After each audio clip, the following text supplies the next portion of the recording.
ರೈತರಿಗೆ ಪರಿಹಾರ ಕೊಡಬೇಕು ಅಂತ ತಿಳ್ಕೊಂಡು, ಯಾಕಂದ್ರೆ ಪಾಪ ಎಷ್ಟೋ ಮಂದಿ ವಿಮೆ ತುಂಬೇ ಇಲ್ಲ ನಮ್ಮ ರೈತರು. ವಿಮೆ ತುಂಬಿ ಅಂತ ಹೇಳಿ ಪರಿಹಾರ ಕೊಡಕತ್ತೀವಿ ನಾವು ಸರ್ಕಾರದ್ದು. ನಮ್ಮ ರಾಜ್ಯ ಸರ್ಕಾರದವರು ಅಷ್ಟೇ ಮಾತಾಡ್ತಿಲ್ಲ, ಕೇಂದ್ರ ಸರ್ಕಾರವನ್ನು ಸ್ವತಃ ಕೊಟ್ಟಿರ್ತೀವಿ. ನಮ್ಮ ರೊಕ್ಕ ಕೊಟ್ಟಿಲ್ಲ, ಎದರೊಳಗೂ ಕೊಟ್ಟಿಲ್ಲ. ಕೇಂದ್ರ ಸರ್ಕಾರ ನಮ್ಮ ರಾಜ್ಯ ಸರ್ಕಾರಕ್ಕೆ ₹1 ಕೊಟ್ಟಿಲ್ಲ. ಬಹಿರಂಗವಾಗಿ ಹೇಳ್ತೀನಿ ನಾನು.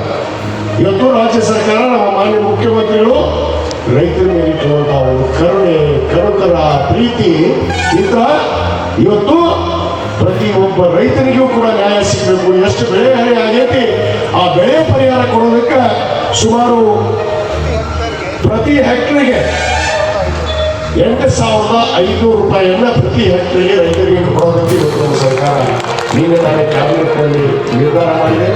ರೈತರು ಯಾರು ವಿಚಲಿತ ಆಗಬಾರ್ದು. ಯಾಕೆ ಆಗೈತಿ ಬೆಳೆ ಹಾಕಿದ್ರಿ, ಪಾಪ ಗೊಬ್ಬರ ಹಾಕಿದ್ರಿ, ಒಳ್ಳೆ ಬೆಳೆ ಆಗಿತ್ತು, ಒಳ್ಳೆ ಬೆಳೆ ಬರ್ತದೆ ನಾವೆಲ್ಲ ಆಸೆ ಪಟ್ಟಿದ್ರಿ.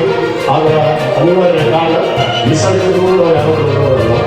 ಆ ಬೆಳೆ ಜಾಸ್ತಿ ಆಗಿದ್ದಕ್ಕೆ ಸರ್ಕಾರ ಪ್ರತಿ ಹೆಕ್ಟರ್ಗೆ ₹2,500 ಕೊಡೋದಕ್ಕೆ ಈಗಾಗಲೇ ₹2,600 ಕೋಟಿ ನಮ್ಮ ಸರ್ಕಾರ ರೈತರಿಗಾಗಿ ಮೀಸಲಾಗಿ ಇಟ್ಟಿದೆ ಅನ್ನೋ ಮಾತನ್ನ ಈ ಸಂದರ್ಭದಲ್ಲಿ ಹೇಳಿ, ಮತ್ತೊಮ್ಮೆ ನಮ್ಮ ರಾಷ್ಟ್ರಪಿತ ಮಹಾತ್ಮ ಗಾಂಧೀಜಿಯವರಿಗೆ ಮತ್ತು ನಮ್ಮ ಮಾಜಿ ಪ್ರಧಾನಿಗಳು ಶ್ರೇಷ್ಠ ರಾಜಕಾರಣಿ, ಇವತ್ತು ಒಬ್ಬ ರಾಜಕಾರಣಿಗೆ ಒಬ್ಬ ಏಕೈಕ ಗುರು ಅಂದ್ರೂ ಕೂಡ ತಪ್ಪಾಗಿಲ್ಲ, ಅದು ಲಾಲ್ ಬಹದ್ದೂರ್ ಶಾಸ್ತ್ರಿ ಅವರಿಗೆ ನಾನು ಅನಂತ ಕೋಟಿ ನಮನಗಳನ್ನು ಮತ್ತು ಅವರ ಜನ್ಮದಿನದ ಶುಭಾಶಯಗಳನ್ನು, ಅವರ ಆತ್ಮಕ್ಕೆ ಚಿರಶಾಂತಿಯನ್ನು ಭಗವಂತ ಅವರು ದಯಪಾಲಿಸಿ ನಮಗೆಲ್ಲರಿಗೂ ಅವರ ಒಂದು ಆದರ್ಶ ಅವರ ಮಾರ್ಗದರ್ಶನ ಸದಾಕಾಲ ಈ ಭಾರತೀಯರ ಮೇಲೆ ಇರಲಿ ಅಂತ ಅನುಗ್ರಹ ಇರಲಿ ಅಂತೇಳಿ ಇವತ್ತು ಆ ಭಗವಂತನಲ್ಲಿ ಪ್ರಾರ್ಥನೆ ಮಾಡಿ ಮತ್ತೊಮ್ಮೆ ಈ ಕಾರ್ಯಕ್ರಮದಲ್ಲಿ ಭಾಗವಹಿಸುವಂಥ ತಮಗೆಲ್ಲರಿಗೂ